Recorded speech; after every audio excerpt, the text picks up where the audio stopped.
আসসালামু আলাইকুম। Religious mindset সিরিজের নতুন ভিডিওতে স্বাগত সবাইকে। এই ভিডিওতে হাদিস মানা, মাযহাব মানা বা না মানা নিয়ে আহলে হাদিস ও মাযহাবিদের মধ্যকার বিতর্কের বিশ্লেষণ করব। এই আলোচনার বিস্তারিত পাবেন আমার রিলিজিয়াস মাইন্ডসেট 2 নবীর প্রজ্ঞা বইয়ে। আমার সব বইয়ের লিঙ্ক ভিডিও ডেসক্রিপশনে দেওয়া আছে অথবা ভিডিও স্ক্রিনে দেওয়া নাম্বারে কল করে অর্ডার করতে পারবেন। তো শুরু করা যাক। আহলে কোরআন, আহলে হাদিস, আহলে আবু হানিফা, আহলে আটরশি এভাবে মুসলমানদের এক এক দল এক এক রাস্তা অবলম্বন করে ভিন্ন মতাবলম্বীদেরকে গোমরাহ বলছে। কিন্তু এসব ক্ষেত্রে নিজেদের সঠিক প্রমাণে বা অন্যদের কাফের প্রমাণে যে যাই বলছে তার বেশিরভাগই কুতর্ক, কুযুক্তি নির্ভর কুপ্রবৃত্তির অনুসরণ এবং বেশিরভাগ ধর্মপ্রাণ মানুষের ধর্মবিশ্বাসের ভিত্তি যেহেতু এসব কুযুক্তি, তাই এসব কুযুক্তির চাহিদাও বেশি। বাজারের চাহিদা অনুযায়ী এসব কুতর্ক কুযুক্তির উৎপাদনও হচ্ছে। এসব কুতার্কিকদের দৌরাত্মে প্রকৃত আলেমরা বোবা বনে গেছেন।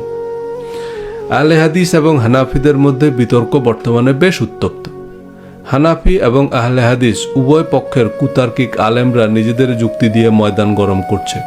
আমি এ বিতর্কের নিরপেক্ষ নির্দলীয় বিশ্লেষণ করব, যদিও আমি কিঞ্চিত হানাফি অর্থাৎ মূলধারার হানাফি মাদ্রাসায় পড়েছি, তাই নিজেকে সম্পূর্ণ নিরপেক্ষ দাবি করতে পারি না এবং শুরুতেই বলে রাখি এই আলোচনা জনপ্রিয় ডিবেটের ভিত্তিতে করা। কোরআন হাদিসে এ ধরনের বিতর্ক বা দলাদলি সম্পূর্ণ নিষিদ্ধ। দুই পক্ষের বিজ্ঞ আলেমদের যৌক্তিক দাবি অনুযায়ী দিন শেষে দুই দলের কথাই ঠিক। ঝগড়াটা হয় আহাম্মকদের কারণে এবং অকারণ অযৌক্তিক বিষয়ে। ইরফানে শরীয়ত ফতোয়ায়ে আলমগীরি মোতাবেক বা অতি কট্টর হানাফি আলেমদের মতে ইমাম আবু হানিফার গবেষণা বা ইস্তেহাদকে সঠিক মনে না করলে সে কাফের। ইমাম আবু হানিফা বলতে আসলে হানাফি মাযহাবের বিভিন্ন আলেমরা যে ফতোয়া দিবে তা মেনে নিতে হবে। এর পক্ষে কোরআনের আয়াতও আছে, তোমরা আল্লাহ ও তার রাসূলের আনুগত্য করো এবং তোমাদের আমিরের আনুগত্য করো। যদিও এখানে আমির বলতে আমির খান নয়, রাষ্ট্রের আমিরকে বোঝানো হয়েছে, আমিরুল মুমিনিন। ইসলামের প্রথম 500 বছরের ইতিহাসে রাষ্ট্রপ্রধান ছাড়া কারো কাছে আনুগত্যের শপথ নিলে তার শাস্তি ছিল মৃত্যুদণ্ড। কিন্তু এই আয়াতের ভিত্তিতে বলা হচ্ছে পীর মাশায়েখ আলেম ওলামাদের কথাও কোরআন হাদিসের মতোই মানতে হবে। এই আয়াতের বরাতে আমরা কোরআন হাদিস শিখে তুলে শেষ পর্যন্ত আমাদের পীর মাশায়েখ আলেম ওলামাদের কথাই মানি। মাযহাব বা কোনো আলেমের মতামত মানতেও দোষের কিছু নাই, কিন্তু মাযহাব না মানলে সে কাফের এটা মনে করলে সে আবু জাহেলের মতোই মুশরিক। মাযহাব মানা বা তাকলিদ কি জিনিস? তাকলিদ শব্দের অর্থ হচ্ছে গরু বা উটের গলায় লাগানো রশি। কোনো একজন ইমাম, আলেম, পীর, দল বা তরিকার রশি গলায় পরা, অর্থাৎ কারো অন্ধ অনুসরণ করা। কোনো তথ্য প্রমাণ ছাড়া কারো কথাকে ফরজ, ওয়াজিব, হালাল, হারাম হিসাবে মেনে নেয়া। ইমাম আবু হানিফা হারাম বলেছেন বা বেশিরভাগ হানাফি আলেম হারাম বলেছেন, সুতরাং হারাম। আহলে হাদিসদের বক্তব্য হলো হারামের পক্ষে সহিহ হাদিস না থাকলে দুনিয়ার সবাই বললেও তা হারাম হবে না, বা কোনো ইবাদতের পক্ষে সহিহ হাদিস না থাকলে যেই করুক তা বেদাত। এটা খুবই ভালো যুক্তি, কিন্তু যে চিকিৎসা বিজ্ঞানের কিছুই জানে না তার তো ডাক্তারের তাকলিদ করা ছাড়া উপায় নেই। যে লোক সূরা ফাতিহার অর্থ জানে না তার গলায় রশি না থাকলে তারে খুঁজে পাবেন কই? নাটায় বাধা না থাকলে এই ঘুড়িতে উগান্ডায় গিয়ে পড়বে। সাধারণ মানুষ একজন হুজুরের কাছ থেকে শুনে শুনে কিছু ধর্মকর্ম তো করে। আহলে হাদিসের সব লোক কি সূরা ফাতিহার অর্থ পারে? তারা কি তাকলিদ করে না? মদিনা আল আজহারে পড়ে এসেও আহলে হাদিস, হানাফি বা সুন্নি যে যা ছিল তাই থেকে যাচ্ছে। সবাই যার যার বাপদাদার হাদিস মানে, দিন শেষে সবাই বাপদাদার তাকলিদ করে। নামের আগে ডক্টর, নামের পিছে মাদানি, আজহারি বসিয়ে সবাই বাপদাদার মতবাদকেই সত্যায়িত করে। যারা বাংলাও পড়তে পারে না তারা তাকলিদ করলে না হয় মানা যায়, কিন্তু মদিনা ইউনিভার্সিটিতে পিএইচডি করে এসেও যদি উনি কথিত আকিদা মানহাজের তাকলিদ করেন তবে এই পিএইচডির চেয়ে বকলম থাকা ভালো। সহিহ হাদিস যে সহিহ হাদিস আপনি কিভাবে বুঝলেন? ইমাম বুখারী সহি বলেছে বা নাসিরউদ্দিন আলবানী সহি বলেছে, তো ইমাম বুখারী সহি বললেই সেটাকে সহি মনে করা কি ইমাম বুখারীর তাকলিদ করা নয়? ইমাম বুখারী বিভিন্ন রাবিদের এক্সরে, ইসিজি, আল্ট্রাসোনোগ্রাম করে বললেন তিনি বিশ্বস্ত, নির্দলীয়, নিরপেক্ষ, স্মৃতিশক্তি সম্পন্ন ছিলেন। আপনি তো সে রাবির সত্যবাদিতা বা বিশ্বস্ততা সম্পর্কে কোনো ইমামের বইয়ে লেখা তথ্যের বাইরে কিছুই জানি না। হাজার হাজার জাল হাদিসের বেশিরভাগই প্রধান প্রধান রাবিদের সূত্রে বর্ণিত। সনদ দিয়ে হাদিসের সত্যতা নিশ্চিত হওয়া যায় না। তাই দিন শেষে চোখ বন্ধ করে ইমাম বুখারীর সিদ্ধান্তকেই মেনে নিতে হবে। এর নামই ইমাম বুখারীর তাকলিদ। বিতর্কিত শাইখুল হাদিসরা ঝগড়া করতে যে হাদিসগুলো লাগে সেগুলোরই ডজন খানেক উৎস সহ মুখস্থ জানে। এছাড়া বুখারী শরীফের বাইরে বাকি হাদিস গ্রন্থগুলো খুব একটা কেউ পড়ে না বা পড়া লাগে না। শুধু হাদিস মানতে গেলেও আপনাকে কোনো না কোনো ইমাম বা শাইখুল হাদিসের তাকলিদি করা লাগবে, বা বড় বড় মুহাদ্দিসরাও কার্যত তাদের ওস্তাদ বা ইমাম বুখারীর তাকলিদি করছে, বা শুধু হাদিস মানলেও তা কার্যত ইমাম বুখারী মাযহাব। আবার হাদিস অস্বীকারের অভিযোগে সবার আগে অভিযুক্ত হবেন ইমাম বুখারী। তিনি অসংখ্য সাহাবী তাবেঈকে সত্যবাদী বলে গণ্য করেননি। পূর্ববর্তী ইমামদের অসংখ্য হাদিসকে বাতিল করেছেন। এমনকি ইমাম মুসলিম অন্তত 600 রাবীকে সত্যায়িত করেছেন যাদের হাদিস ইমাম বুখারী গ্রহণ করেননি। বিখ্যাত জীবনীকার ইবনে ইসহাক ইবনে হিশামের হাদিস ইমাম বুখারী সহ সিয়ায় সিত্তার ইমামগণ গ্রহণ করেননি। ইবনে ইসহাক ও ইবনে হিশাম তো রাসূল সাল্লাল্লাহু আলাইহি সাল্লামের জীবনী লিখেছেন, আবু লাহাবের জীবনী লিখেননি। সিরাত সাহিত্যে নবীজি সাল্লাল্লাহু আলাইহি সাল্লাম এবং প্রধান সাহাবীদের জীবন ও কর্মের বিবরণ আছে, কিন্তু রাসূলের জীবনী গ্রন্থ শরিয়ার উৎস নয়। অর্থাৎ সিরাত গ্রন্থে নবীজির জীবন ও কর্মের যে বর্ণনা তার ভিত্তিতে কোনো ফরজ বা হারাম প্রবর্তিত হয়নি। নবীজির সিরাতকে অস্বীকার করার ক্ষেত্রে কি আল্লাহ তার রাসূলের আনুগত্য করো, যে রাসূলের আনুগত্য করলো সে আল্লাহর আনুগত্য করলো, হাদিস মানার পক্ষে উপস্থাপিত আয়াতগুলো প্রযোজ্য নয়। ইমাম বুখারী ইমাম মুসলিমকে অস্বীকার করলে নবীকে অস্বীকার করা হয়, কিন্তু ইবনে হিশামকে বা ইবনে ইসহাককে অস্বীকার করলে কি নবীকে অস্বীকার করা হয় না? সিরাত, ইতিহাস এবং হাদিস সাহিত্যের মধ্যে পার্থক্য হচ্ছে মূলত সনদ। সিরাত এবং ইতিহাসের সনদ নাই, কিন্তু হাদিসের সনদ আছে। সুতরাং হাদিস মানা না মানার সাথে সম্পর্ক হচ্ছে এই সনদ মানা না মানা। হাদিস মানা না মানার সাথে কুল আতিউল্লাহ ওয়ার রাসূলের কোনো সম্পর্ক নেই। যাদের সূত্রে নবীজির হাদিস বর্ণিত হয়েছে তারা ইবনে হিশাম, ইবনে ইসহাক, আমির আলীর মতোই অননুমোদিত ব্যক্তি। এই রাবিরা কেউই নবীজির মুখপাত্র হিসেবে অনুমোদিত নয়। ইমাম বুখারী যেসব সনদ বাতিল করেছেন তিনি কার্যত সে হাদিসগুলো অস্বীকার করেছেন যে এই হাদিসগুলো নবীজির বক্তব্য নয়। এক্ষেত্রে তিনি যে পদ্ধতি অনুসরণ করেছেন তা অবৈজ্ঞানিক, অবাস্তব এবং অনইসলামিক। লক্ষ লক্ষ মানুষের সততা ও সত্যবাদিতার নিশ্চয়তা দেয়া অবাস্তব, অসম্ভব। বর্ণনাকারীদের স্মৃতিশক্তি, সত্যতা ও সত্যবাদিতার নিশ্চয়তা বা চরিত্র সনদের ভিত্তিতে অতীতের কোনো ঘটনা, বক্তব্য বা সংবাদ সত্যায়নের পদ্ধতি পৃথিবীতে নজিরবিহীন। কারণ অতীতের কোনো ঘটনা বা বক্তব্যকে সত্যায়নের এটা কোনো গ্রহণযোগ্য পদ্ধতি নয়। আর সনদ সত্যায়নের এই প্রক্রিয়ায় ইমাম মুহাদ্দিসরা অসংখ্য সাহাবী তাবির চরিত্র হনন করেছেন। তিনি সত্যবাদিতার মানদণ্ডে উত্তীর্ণ হতে ব্যর্থ হয়েছেন। এসব তদ্ভব বাণী ভণিতার সোজা বাংলা অর্থ হচ্ছে তিনি মিথ্যুক। কোনো হাদিসকে জাল বলার অর্থ তিনি সে হাদিস অস্বীকার করছেন, তাই নয়। ফায়ারিং স্কোয়াডে গুলি করে এক লোকের মৃত্যুদণ্ডের রায় কার্যকরের সময় আর কোনো উপায় অন্ত না দেখে ওই লোক বলল, ভাই একটু আস্তে গুলি করেন। গুলি তো গুলি, আস্তে আর জোরে কি? মুনকারিনে হাদিসের সাথে তাখরিজের পার্থক্য হচ্ছে এই আস্তে গুলি করার মতো। ইমাম বুখারী হয়তো তার কিতাবকে চিরন্তন বলেননি, তিনি জেনারেল ইনফরমেশন হিসাবে নবীজির সাধারণ উপদেশগুলো সত্যায়নের চেষ্টা করেছেন। কিন্তু সমস্যা হচ্ছে আগুনের চেয়ে বসি গরম, বসির চেয়ে এলাকাবাসী গরম। ইমাম বুখারীকে নিয়ে আপত্তি করলে সে কাফের। ইমাম বুখারী যে সাহাবী তাবিদের তৎসম ভাষায় মিথ্যুক, প্রতারক, ধোঁকাবাজ বললেন তার কি হবে? সলফে সালেহিনদের চরিত্র সনদ দেয়ার ইমাম বুখারীকে। তবে হাদিস করলেও আমাদের ধর্মাচর্চার সাথে বিখ্যাত হাদিস গ্রন্থের উল্লেখযোগ্য সম্পর্ক নাই।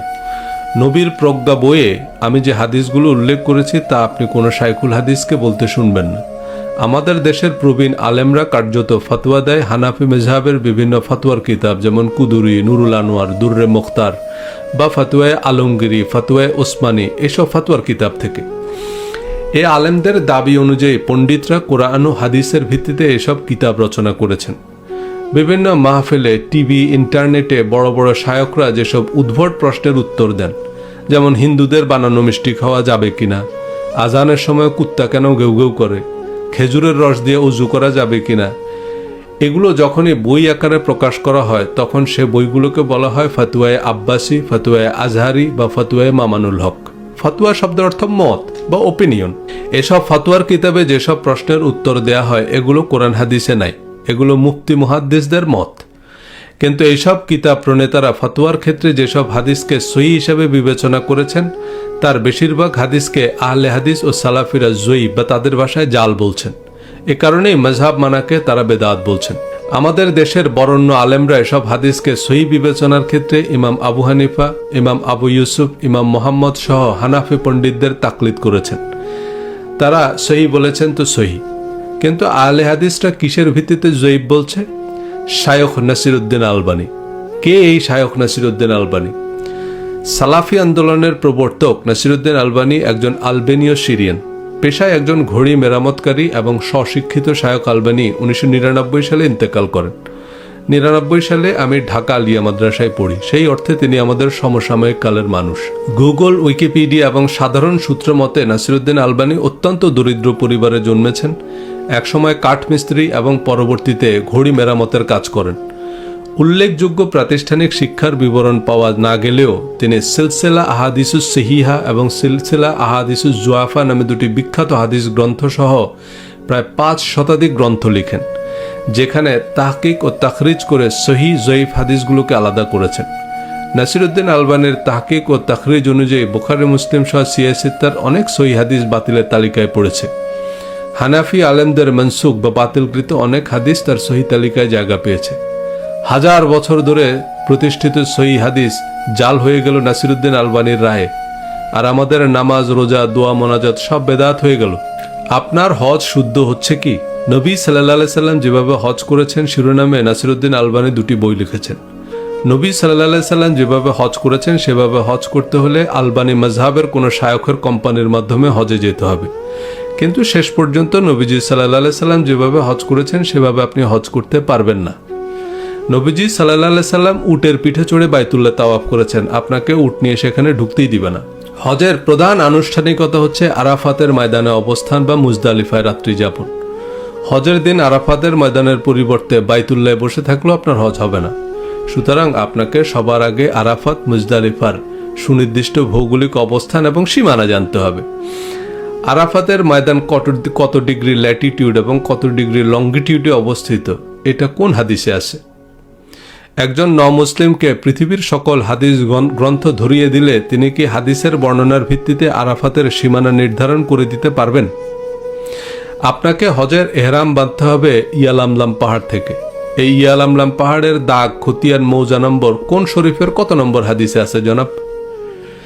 একজন আমাকে লালমাই পাহাড় দেখিয়ে যদি বলে এটাই ইয়ালামলাম পাহাড়, আমি কেমনে বুঝবো? তার মানে আমরা হাদিস অনুযায়ী হজ করি না। ইসলাম প্রচারক ভাই, প্রথমে তাওহীদের দাওয়াত দিন। কবর ও মাজার সংলগ্ন মসজিদে সালাত আদায় সতর্ক হন। ওয়াহাবি মতবাদের ভিত্তিতে নাসিরউদ্দিন আলবানীর লেখা এই 2টি বই কথিত সহি আকীদার আন্দোলন এবং বেদাত বিরোধী যুদ্ধের ডাক। ওয়াহাবি দর্শন মোতাবেক সুফি তরিকা, দরগা, মাজার মানে শিরক, এবং এই অপরাধে তারা ওসমানী খেলাফতকে মুশরিক আখ্যা দেয় এবং ব্রিটিশ সামরিক সহায়তায় ওসমানী খেলাফত উৎখাত করে। খেলাফতের সময় সৌদি আরবে হযরত ওসমান রাদিয়াল্লাহু তাআলা আনহু সহ প্রসিদ্ধ সাহাবীদের মাজার ছিল। মাজার, দরগা মানে শিরক আর মুশরিকদের বিরুদ্ধে জিহাদ করতে হবে। তাই ওয়াহাবিরা এসব মাজার ভেঙে ফেলে এবং অসংখ্য ইসলামিক স্কলারকে মুরতাদ, কাফের, বেদাতি ফতোয়া দিয়ে শিরোচ্ছেদ করে। নাসিরউদ্দিন আলবানী মসজিদে নববীতে নবীজি সাল্লাল্লাহু আলাইহি সাল্লামের রওজায় যে স্থাপনা তাও ভেঙে ফেলার পক্ষে মত দিয়েছেন বলেও হানাফি আলেমদের অভিযোগ আছে। 2010 সালে আমি হজে গিয়েছি। হজের কাফেলায় কয়েকজন শায়ক ছিলেন। এর মধ্যে একজন ছিলেন ঢাকার এক মসজিদের ইমাম, বয়সে বেশ তরুণ। তিনি সম্ভবত আহলে হাদিস। তখন অবশ্য আহলে হাদিস এতটা পরিচিতি পায়নি। তিনি সুযোগ পেলেই হাজিদের বিভিন্ন বিষয়ে বয়ান করতেন।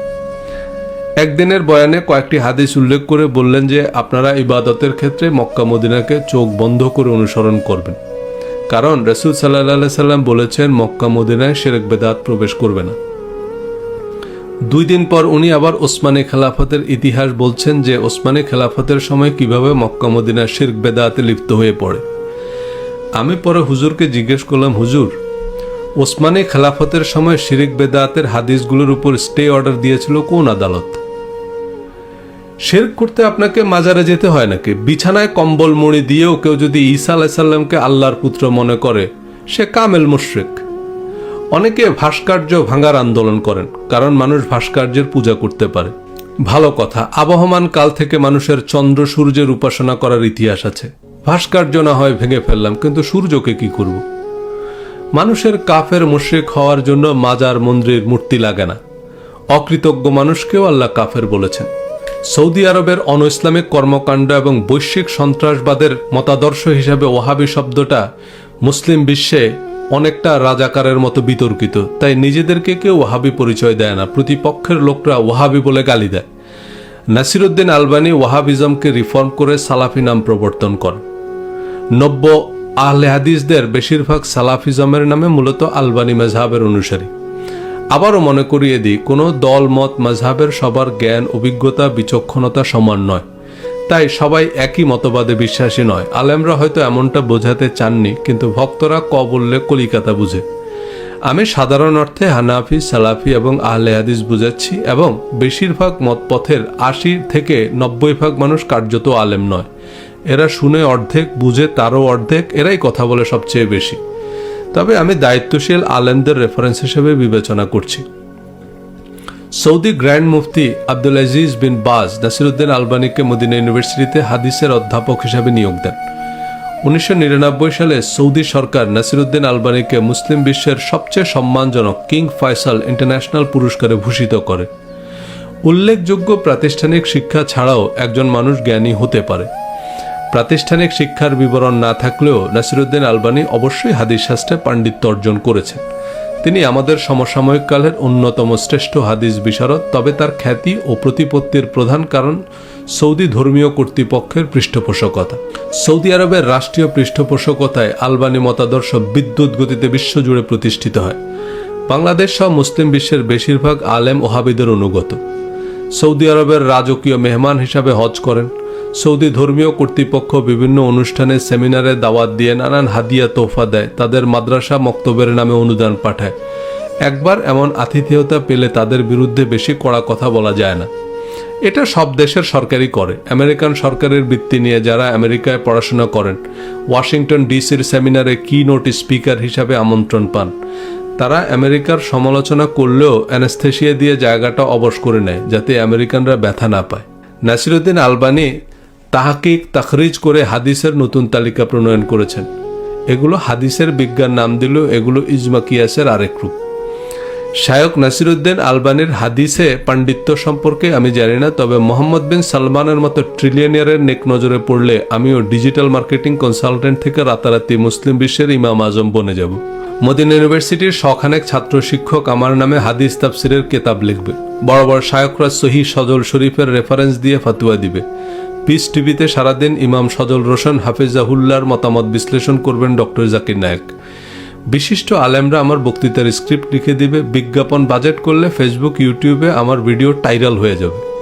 উল্লেখ্য, সোশ্যাল মিডিয়া জনপ্রিয় আলোচক শায়কদের অনেকে কোনো গোষ্ঠীর কাছ থেকে অর্থ সহায়তা নেন না, তারা তাদের ফলোয়ারদের বা ভক্তদের কাছ থেকে ডোনেশন নেন। তারা কোনো গোষ্ঠীর আনুগত্য না করে তাদের ফলোয়ারদের অনুগত থাকতে চান। ফলোয়ারদের ডোনেশনের টাকায় সোশ্যাল মিডিয়ার জন্য ভালো কন্টেন্ট তৈরি করেন এবং বিজ্ঞাপন দিয়ে মিলিয়ন মিলিয়ন মানুষের কাছে তাদের বক্তব্য পৌঁছান। সোশ্যাল মিডিয়া এখন বেশ প্রতিযোগিতামূলক। বাজেট ছাড়া সোশ্যাল মিডিয়ায় টিকে থাকা কঠিন। ফেসবুক এখন ফলোয়ারদেরকে ডোনেশনে উৎসাহিত করে। এক্ষেত্রে বক্তা কোনো গোষ্ঠী বা বিজ্ঞাপন দাতাদের চেয়ে ফলোয়ারদের প্রতি দায়বদ্ধ থাকে। সম্প্রতি তাবলিগ জামাতকে নিষিদ্ধ করেছে সৌদি আরব। সৌদি মদতপুষ্ট সালাফি আহলে হাদিসদের সাথে তাবলিগ জামাতের দা কুমড়া সম্পর্ক। সালাফি আলেমরা তাবলিগ জামাতের ফেজালে আমলকে সহিহ হাদিস বহির্ভূত জাল আমলের কিতাব বলে মনে করেন। অর্থাৎ তাবলিগের লোকেরা সেসব নামাজ দোয়া পড়েন, পেশাব পায়খানার মাসলা মানেন, তা সহিহ হাদিসের কিতাবে নাই। সহিহ হাদিসের কিতাবে না থাকলে নামাজ পড়াও পাপ। আবার আল্লাহর কিতাবে না থাকলেও তা পড়তেই হবে, কারণ সহিহ হাদিসের কিতাবে আছে। সবে বরাতের রাতে মানুষ নাচ গান করে না, ইবাদত বন্দিগিই করে। কিন্তু বুখারী মুসলিমে না থাকায় এই বেদাত বা ইবাদত নাকি আপনাকে জাহান্নামে নিয়ে যাবে। বুখারী মুসলিমের সাথে ফাজাইলে আমলের পার্থক্য কি? তাবলিগ জামাতের প্রতিষ্ঠাতা মাওলানা মোহাম্মদ ইলিয়াস কান্দলবির ভাতিজা মোহাম্মদ জাকারিয়া কান্দলবি তাবলিগি নিসাব নামে খ্যাত ফাজাইলে আমল রচনা করেন। মোহাম্মদ জাকারিয়া কান্দলবি দেওবন্দি ধারার হানাফি শেখুল হাদিস। ফাজাইলে আমলেও সহিহ হাদিস ভিত্তিক আমল আছে, আবার ভেজাল হাদিসও আছে। বুখারী মুসলিমের বেলাতেও কথাগুলো প্রযোজ্য। বুখারী মুসলিম ফাজাইলে আমল কোনোটাই আল্লাহর কিতাব নয়। বুখারী মুসলিম হচ্ছে পেপসি কোকাকোলার মতো পুরনো প্রতিষ্ঠিত আন্তর্জাতিক ব্র্যান্ড, আর ফাজায়েলে আমল হচ্ছে রুয়াবজার মতো লোকাল ব্র্যান্ড। ফাজায়েলে আমল লিখেছেন কান্দুলবি শাইখুল হাদিস, আর বুখারী মুসলিম লিখেছেন উজবেকি শাইখুল হাদিস। এই দুইটার মধ্যে কোনটা সহি কোনটা বেদাত তা ঠিক হবে আল্লাহর কিতাব অনুযায়ী, কোনো হুজুরের মত অনুযায়ী নয়। কোরআন প্রতিষ্ঠার আন্দোলন যারা করছেন তারাও বলছেন কোরআন মানলে ইসলামের আর কিচ্ছু থাকে না। কিন্তু হাদিসের নামে দিন শেষে কেউ মৌদুদি মাযহাব, কেউ আলবানি মাযহাব। হুজুর যতক্ষণ পছন্দ মতো ফতোয়া দিবেন ততক্ষণ তিনি হাফেজাউল্লাহ। সত্য কথা বললে উনি বিক্রি হয়ে গেছেন, ইহুদিদের সাথে হাত মিলিয়েছেন, খ্রিস্টান মিশনারিদের এজেন্ডা বাস্তবায়ন করছেন ইত্যাদি মুখস্থ গালিগালাজ। এজন্যই হুজুররাও নিরুপায়।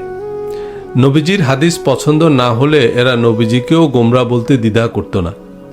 শিয়া, সুন্নি, সালাফি, হানাফি, দেওয়ানবাগি, মাইজভান্ডারি সবার আলাদা আলাদা হাদিসের তালিকা। ভিন্ন মতাবলম্বীদের ভ্রান্ত বলার অর্থ হচ্ছে সেই হাদিসগুলো তারা হাদিস বলে মানছেন না।